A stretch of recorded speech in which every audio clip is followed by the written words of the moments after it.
Hello everyone, please like and subscribe my channel Brilliant Houseplant.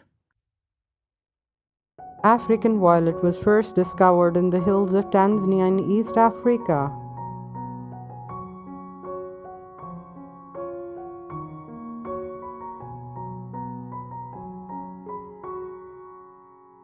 African violet can be 10 to 15 cm, 4 to 6 inch high.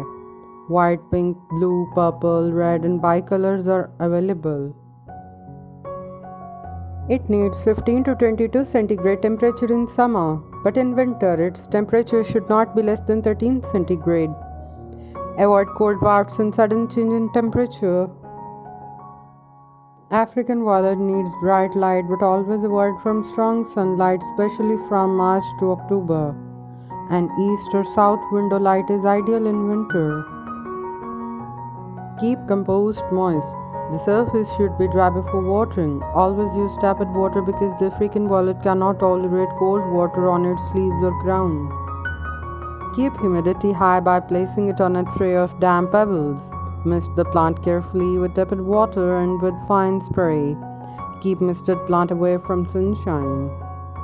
Commercial peat-based potting mixtures are best because African violet grows in an open but rich compost for potting.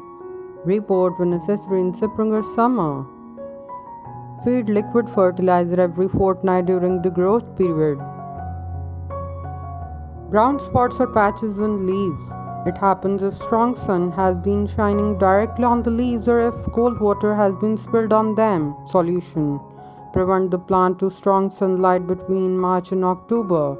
Don't use cold water. Crown rot fungus is a common problem with African violets. Solution: discard the plant and clean the growing area thoroughly. Mildew: it happens in winter if the surrounding air is too moist and stagnant. Solution: allow humidity trays to dry out. Insects, whitefly bug or cyclamen mites are troublesome. Solution: spray the plant with insecticide. Discard the plant under severe attack. No flowers. It is due to insufficient light, especially in winter. Other reasons are dry or cold air, too much repotting or not to remove side shoots. Solution: place the plant pot to proper location. African plant looks attractive with other flowers like cyclamen, hyacinth, and many other green foliage plants in a container or a hanging basket. Thanks for watching.